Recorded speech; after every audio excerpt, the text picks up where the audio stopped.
Charlie ഒന്നെണീറ്റ് നോക്കടാ, ഞാൻ തോർത്തെടുത്തിരിക്കയാണ്. നീ പോയി നോക്കടാ, ഞാൻ അടുത്ത വർഷം പോകുള്ളൂ. പണിയില്ല, മാറിക്കിടക്കടാ.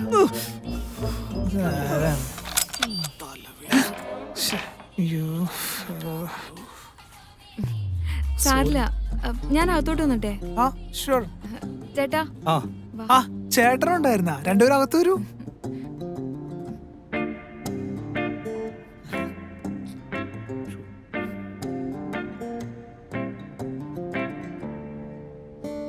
അതെ, കുഴപ്പമില്ല. അവൻ ഈ ശവാസനത്തിലായിരുന്നു.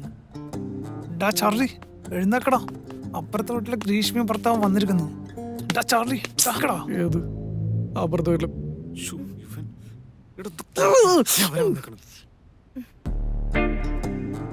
ആ ഗ്രീഷ്മ, സുഖല്ലേ? വായിരിക്കി. ആ എന്നാ പിന്നെ നിങ്ങൾ സംസാരിച്ചിരിക്കേ. ഓഫീസിൽ പോകാൻ സമയമായി. നിങ്ങൾ തിരക്കിലാണെങ്കിൽ ഞാൻ പോയിട്ട് പിന്നെ വരാം. ഒരു കുഴപ്പമില്ല, ഒരു കുഴപ്പമില്ല. ഗ്രീഷ്മ സോറി കേട്ടോ, നേരത്തെ ഞാനേ കണ്ടില്ല, അതുകൊണ്ടാ. ആശിത ആരാ വന്നിരിക്കുന്നു? നോക്കി, ഗ്രീഷ്മ വന്നിരിക്കുന്നു. അവർക്ക് എന്തെങ്കിലും കുടിക്കാനെടുത്ത് ഹോട്ടായിട്ട് എന്തെങ്കിലും എടുക്കട്ടെ, കുഴപ്പമില്ല. എന്താ ഇങ്ങോട്ട് ഞങ്ങള് പോവാ. ചേട്ടനൊന്ന് പരിചയപ്പെടുത്താൻ വന്നേ ഉള്ളൂ. ഞാൻ ഗൗതം. ഗൗതം ഭയങ്കര പേരാണല്ലോ. കല്യാണത്തിന് മുമ്പ് നമ്മൾ പരിചയപ്പെട്ടിട്ടുണ്ടോ? പിന്നെ ഗ്രീഷ്മ പാവം കുട്ടിയാണ്, അവർക്ക് നല്ല സ്നേഹമൊക്കെ ഉണ്ടല്ലോ അല്ലേ. പിന്നെ കല്യാണം കഴിഞ്ഞിട്ട് സുഖമൊക്കെ അല്ലേ? എന്താ? അല്ല, കല്യാണം കഴിഞ്ഞിട്ട് സുഖല്ലേ? വാ ഞങ്ങള് പോയിട്ട് പിന്നെ വരാം. ചേട്ടാ എല്ലാരും പരിചയപ്പെടണ്ടേ? ഇത്രയും വായി നോക്കേണ്ട മുമ്പിലേക്കാണ് എന്നെ വിളിച്ചോണ്ട് വന്നത്. ഞാൻ എന്ത് ചെയ്യാനായിട്ടാ?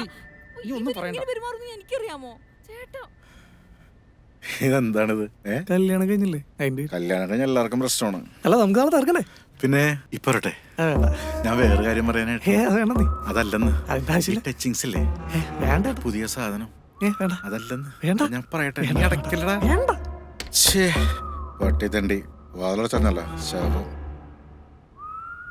ചോദിക്കണ്ടായിരുന്നു.